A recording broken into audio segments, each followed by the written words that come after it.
Hey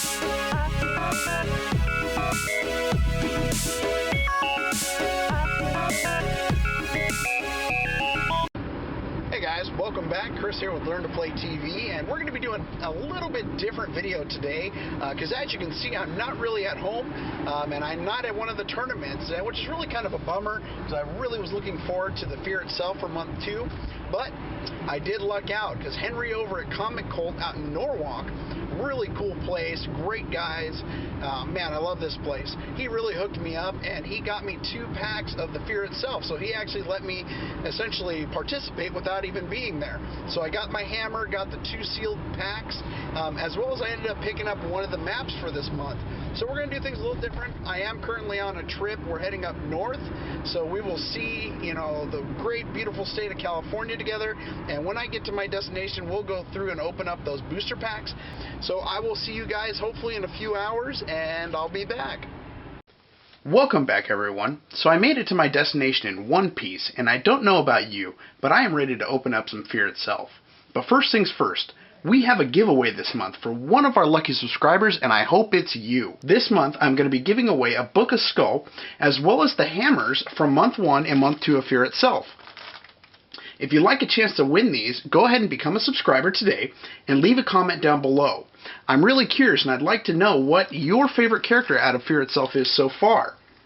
Personally, my favorite piece is the Monkey King. He's an amazing tie-up piece, and you get combat reflexes as well as super senses for only 45 points. Not really much to go wrong there, especially for a good tie-up piece. Oh, and I almost forgot. The deadline for the contest is going to be the 31st of this month, so if you're not a subscriber yet, now is your chance. Okay, enough of that. Let's open up these boosters. So, first pack here. Completely sealed. Man, I'd really love to pull a Kurth or a Colossus. I have yet to pull one out of any of these boosters in events I've been to, and I've got some buddies that have pulled, you know, 3, 4, 5 of them already from all the events they're going to. So hopefully we get lucky. But if not, there's still some great and amazing pieces in this set, and we won't be disappointed whatever we get. Alright, so box 1. Let's see what we get here. Alrighty. Oh, wow, there he is. That is amazing. Finally get him. Oh, wow, I am stoked. Got Colossus here. Now we'll pull him out. Well, first things first. So we ended up pulling a Thrall Society Priest. We got Sin here. This is Black Widow. I'm going to turn them around so you can see these guys. Black Widow, I've already got one of her, but that's still a great piece to have. Maybe a good trade here. And we got the Mighty Iron Fist. That is awesome. He is one that I have not yet to pull. And of course, the one that I really wanted, man, I got lucky for this. This is Colossus. He's a great piece, man. He's so strong, has double charge. Amazing piece. I'm very happy for him. Oh, man. So let's see what else we get in this second one. Oh, this one's a little heavier. And let's go ahead and get this open here. These boxes are kind of tucked open, yeah? I cannot get this tape. Does not want to work with me today. Well, there we go. Glue here. Well, there's a will, there is a way. Alright, and box number 2. Oh, wow. So we got a couple good things here. Let's see what we get. Another one in the package. So we end up pulling a Monkey King. Another great tie-up piece, again for 45 points. One of my favorite out of this set. We have Valkyrie. She's very powerful as well. And we have Atuma here. Now, I'd be looking to hold on to Atuma here. When month 5 rolls around, there's going to be an all-water terrain map, and these guys are going to shine. I can't wait to that coming out. And the Serpent. That is a very cool-looking sculpt. Great piece. I do not have him yet. As well as in the bag here, I think this is Heimdall. Let's double-check here.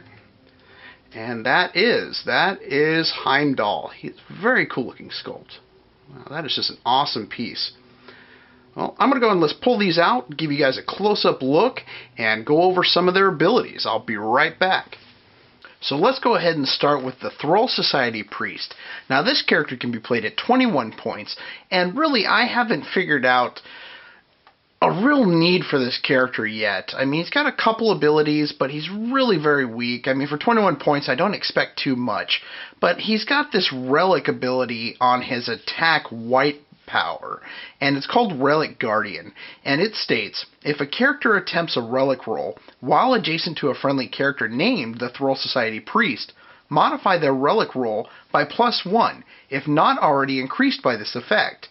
Now the second part of it says, if a character attempts a relic roll while adjacent to an opposing character named Thrall Society Priest, modify the relic roll by -1, if not already decreased by this effect. Now, it sounds like a pretty decent ability, especially if you're using relics on your team.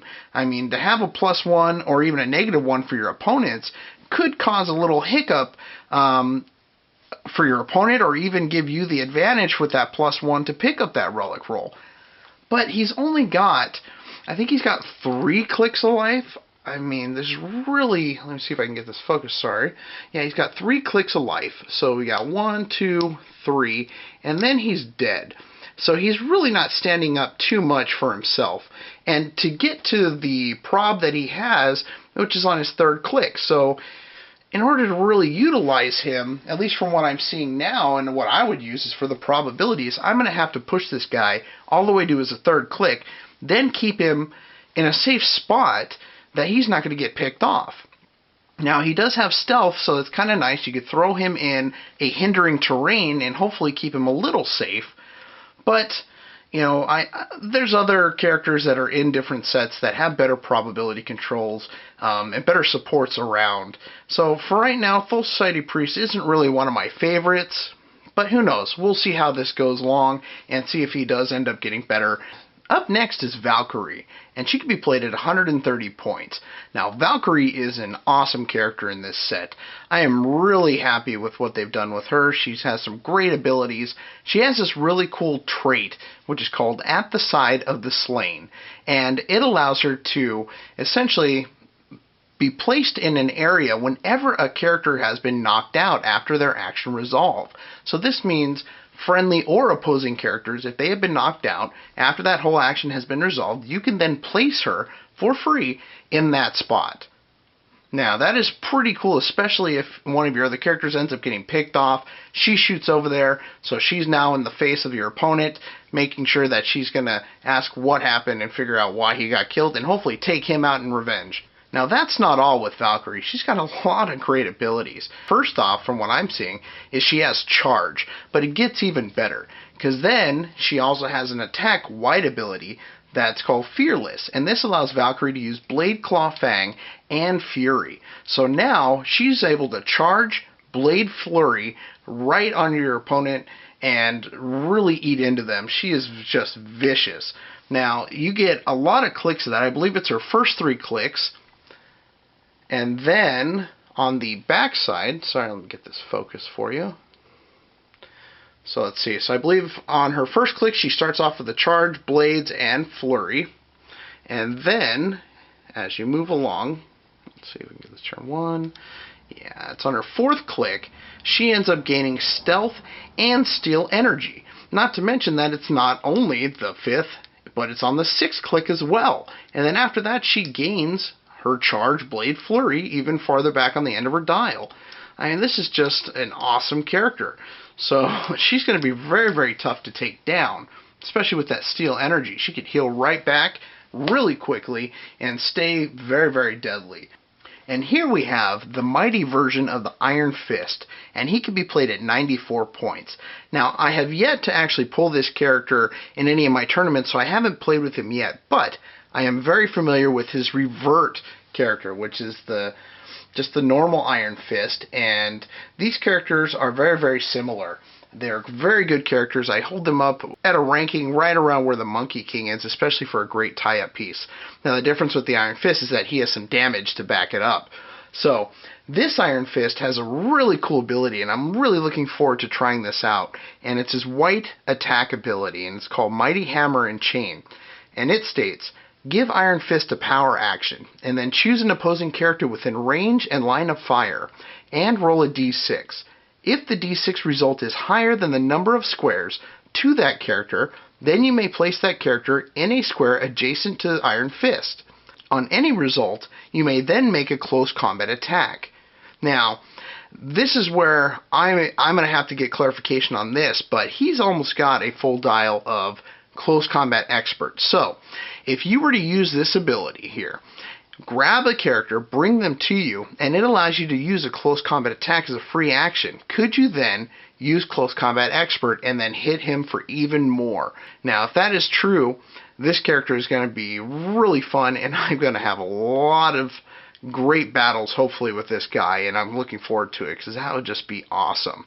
Not to mention that he still holds one of the best abilities that I loved from the Revert version, which is, again, his combat reflexes for close combat characters, which is going to put him up around like a 19 defense, which is going to be very hard to hit. And as you move through the dial, they will throw in some super senses. Now, that's totally fine with me. I've had some great luck with super senses. Again, this character is just really fun, and he's going to be a very, very good character, especially for Fear itself.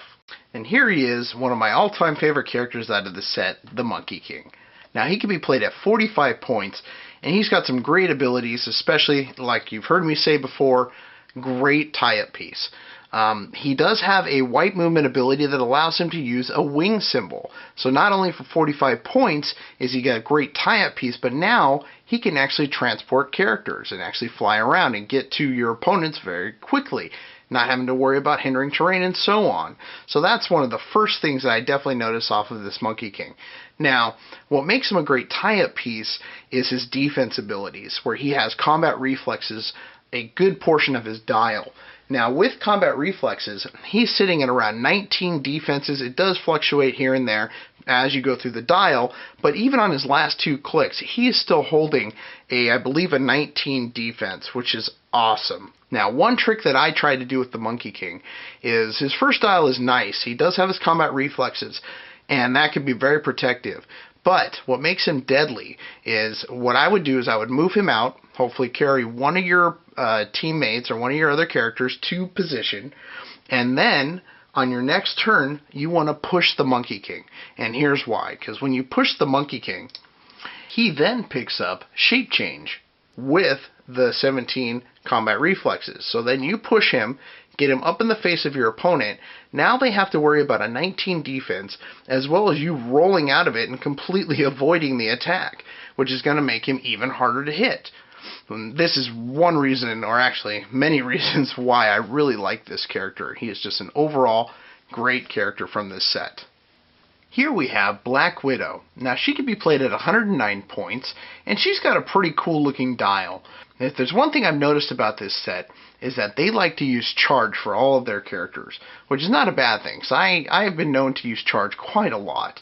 But with Black Widow, the one thing that stands out to me about this character is her white attack ability, which is called Mighty Stingers, which states Black Widow can use Blade Claw Fang and Incapacitate. When she uses Blade Claw Fang, on the result of a 4 through 6, give the hit character an action token after action resolve. Now, that ability is going to be pretty nice, especially helping you out in the game and really messing up your opponent.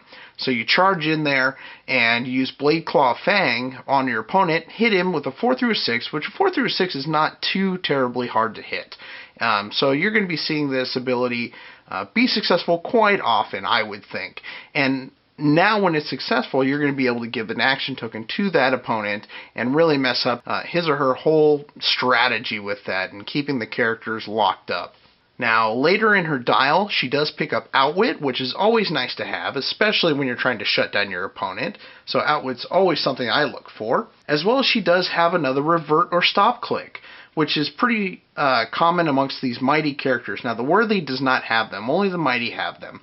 And essentially what the Stop Click is nice for is that once this click has been shown on the dial, you're supposed to stop turning it. So you can't go past it until the next damage has been affected by to you, essentially, or afflicted to you. So with that Stop Click, it can help tremendously, especially if you have another Black Widow, which you can then switch out and kind of revert back down to the lower level of Black Widow, but they have to remain on the same click. Now, she does have some great defense abilities with Super Sense and Combat Reflexes, and as you know, I'm a big fan of that with the Iron Fist and the Monkey King, so there's a lot of great abilities that she can do, and I'm really looking forward to using her in the new, or the Blitzkrieg set that was released prior to Fear itself, because this could actually be a lot of fun in really playing those scenarios, so I'm really looking forward to playing with her. Next up is Atuma, and he can also be played at 109 points. Now, he's got a really cool trait called Atlantean Vision, and this states, once per game, give Atuma a free action and place up to 6 water markers on the map in squares of clear terrain and at least 6 squares from any opposing character. Those squares are water terrain for this game. Atuma can use super senses when occupying water terrain. Now, that ability is really cool and can really screw up your opponents, especially if you get it off soon enough and strategically, either blocking off characters or locking them in place and making it harder for them to move and really giving you the advantage. Now, the fact that he can use super senses when occupying water terrain is another great ability, especially, I'm looking forward to it, and I said it earlier when we were unboxing, is the Month 5 Fear itself, because that's going to have the full water map, and these guys are just going to shine. It's going to be a lot of fun to see what these guys can do. Now, he does end up having this white damage ability, which is also very cool, called Lord of the Murky Depths, and it also states, opposing characters within 6 squares and occupying water terrain can't be given power actions. Now, that's a pretty filthy ability, and just to give you a little help on this, when it means a power action, that means that you're not going to be able to use abilities like Charge or Force Blast or Hypersonic Speed, just to name a few, and that could really put a damper on your opponent's day. So don't be surprised when we get a little farther into this event and you start seeing these guys pop out of the woodworks and really start wreaking havoc. This is Sin, and she can be played at 76 points. Now, Sin's a really good character, and I really like her for her support abilities. She has a white damage ability that she gets later in her dial. Actually, she does start with it as well, but it does kind of go off and on throughout her dial. But it allows her to use leadership and outwit when it is showing. Now, that is really nice, especially if you're looking for a solid character that can use leadership to give you extra actions and remove action tokens from characters, giving them extra actions, as well as she can outwit abilities, which is going to be very nice to help your team out, and for 76 points is not that bad. Now, the one reason why I also do like her a bit more than I do the Thrall Society Priest, which to me, again, is still kind of a junk character, but she also has some damage behind her. So she gets some exploit weakness later in her dial, and she's toting around 3 to 2 damage throughout her dial, which is fairly decent. And with the exploit weakness, that's really going to help chip away at your opponents. So I'm really looking to using Sin a bit more in the game, not to mention her trait. And I'm sorry, I almost forgot it, but her trait allows you to add a +1 to your relic roll when she is rolling for a relic from the Fear itself set. So when you're looking to pick up a hammer, let's say maybe you aren't using the Book of Skull, which essentially allows you to automatically pick it up, but you're just picking it up as normal, she's going to have that additional ability to pick that up and do some serious damage. Next up, we have Heimdall. Now, Heimdall can be played at 169 points, and this trait he has here is pretty awesome, and it is really good, especially for the Fear itself set, and it's called Detected by Heimdall. And what this states is opposing characters that move within 3 squares of Heimdall must end their movement, unless they begin their movement within 3 squares of him. Now, like we said on our last characters as we were reviewing some of them, all of these characters have Charge. Now, Charge is very big in this set, and Heimdall here essentially has the only ability that's going to stop that and lock them down. Now, if you're thinking about, playing a team against Colossus or Kurth or someone that's really going to get in and charge at you, especially Colossus with his double charge, this is going to shut him down and lock him in there. So Heimdall is really going to be an awesome piece to have. Not only does he have this great trait ability, but he's got some awesome abilities himself. He does have Charge with phasing and teleport later in the dial, Blade Claw Fang for attack, and his defense is actually fairly decent. Right now he's sitting with an 18 defense and invulnerability. Now that's pretty good. This guy is fairly strong. He does get super senses as well later in the dial, but there is one additional thing that really makes him shine, and that is his white damage ability. His white damage ability is called a Rock of Asgard, and it states, other friendly characters with the Asgardian keyword within line of fire modify their defense value by +1. Now, you build an Asgardian team, throw this guy in there, and all of your other teammates are going to be very hard to hit, especially with a +1 modifier to their defense. And he has Perplex on some of his dials, so when he actually loses that ability, he does pick up the Perplex, so he can then still help out the team. Heimdall is going to be an awesome character to play with. I'm going to look to see about building an Asgardian team and see where I can really make this guy shine. He is an awesome character in this set, and I know I've said it before, but man, Fear itself is going to be probably one of my favorite sets so far. It's really, really good. This character is called the Serpent, and I am very excited to have pulled him. If any of you guys have read or have looked into the Fear itself story, the Serpent is essentially, he's the main bad guy in the whole series and what really started the whole event again in Fear itself. So I'm really excited to have him and looking forward to actually getting the LE later on, hopefully in month 6, so let's hope for that. But anyway, this character can be played at 100 points, and for his point value, I'm really liking his dial. He looks like he could be very powerful. He starts off with phasing teleport, but later on gets this white movement ability that's called Summon the Worthy to Defend Me, and it's got a really cool ability, and it states, give the Serpent a power action, then place up to 2 friendly characters with the Worthy keyword adjacent to him. Those characters cannot be given an action this turn. Now, that is really cool. I'm really digging that, especially if you're playing a worthy team and you have someone that is threatening with charge or hypersonic and you want to protect this guy. Use that ability, bring some 2 heavy hitters, especially with the worthy, like Kurth or even Null or even both of them essentially, and protect this guy. That is a really cool ability. Now, he does have some power behind him, where he does have Penetrating Psychic Blast, as well as Pulse Wave, and those 2 can be very, very powerful, especially Pen Psych Blast. So overall, for his abilities, I'm really enjoying this character. Now, he does have one more ability as far as his white abilities, which is in his damage, and it is called I Am Your All-Father Now. And it states the Serpent can use Enhancement and Leadership. When he succeeds on a roll for Leadership, he may also remove an action token from an adjacent character with the Asgardian keyword. Now, that is going to be a really cool ability to use. It's going to open up a lot of options for you on your team. And not to mention, he does have his probability control on his dial as well. So this character, 100 points prob, as well as a lot of great abilities to move your characters around and deal some damage. The Serpent is going to be pretty cool, and I am looking forward to building that worthy team. Now, last but not least, we have my favorite character that we pulled today. And man, I am really stoked to have this guy. We have Colossus.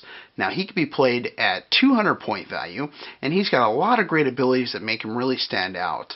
I'm really liking his improved movement that allows him to ignore hindering terrains, blocking terrains. Now, when he goes through the blocking terrain, he does destroy this, as well as he does ignore characters, which is going to be really nice, especially for rolling breakaways. And actually, I'm sorry, you don't even need to roll breakaways because he completely ignores the characters, which is that much better for this character, especially when he uses his movement ability. Now, he's got this white ability that really makes him shine, and it's called I Can't Even Stop Myself. And it states, Colossus can use charge. When he is given an action to use charge, if he has no action tokens, an opposing character also takes damage from his attack, after the action resolved, he may then use charge as a free action. Now, that ability is really the cake topper for me. Being able to have the ability to double charge gives you so many other options to the game and really hurting your opponent's team. Now, you can either, 1, focus on one main character and really try and take him out with double charges, and 2, you can then maybe try to whittle away on multiple characters, knocking them off their best clicks. So you shoot into one, knock them, hit them for a couple damage, then shoot over to the other and do the same thing. Now, also what you're going to want to do is make sure you strategically plant some of your objects around the map so that you're going to be able to use your charge as well to pick up the object and then use it to continue charging into your opponent, dealing that much more damage and hurting him pretty badly. Now, damage isn't everything that this character has. He's got some really great defense abilities where he's starting off with Impervious, later on using Invulnerability and Regeneration. Now, I know you guys know that I'm not a big fan of Toughness, which I am just loving it that he does not have any of that in here. He's got some great damage abilities with Shape Change for protection. Battle Fury is okay. I'm not a big fan of Battle Fury, but it works.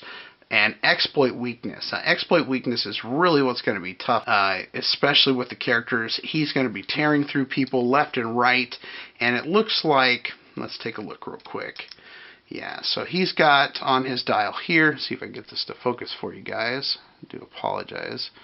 I don't have all my lights here set up, but he's going to be able to do 3 damage right off the bat with that Exploit Weakness with an 11 attack and Super Strength. And he still has that double charge ability. And this guy is just awesome.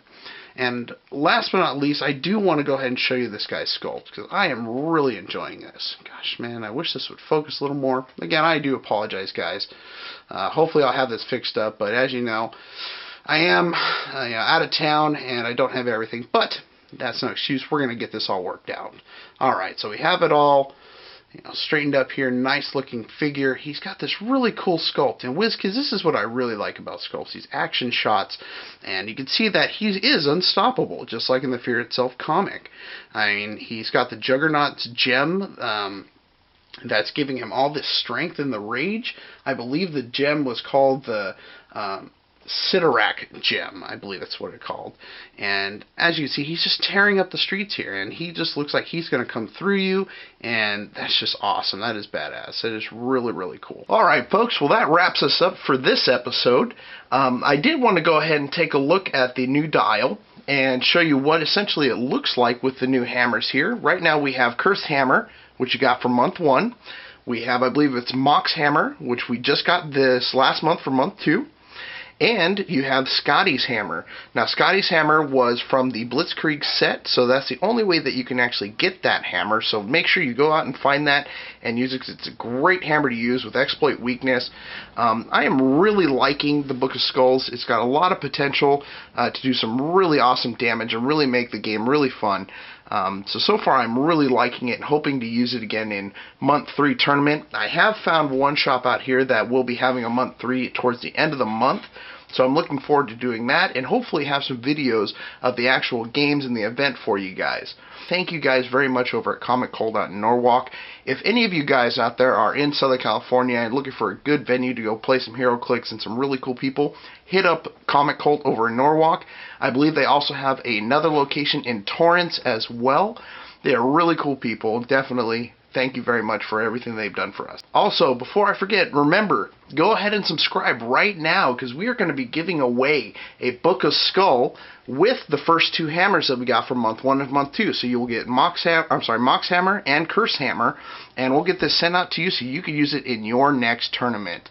Thank you very much, guys. You guys have a great evening and a great week, and I will see you guys later.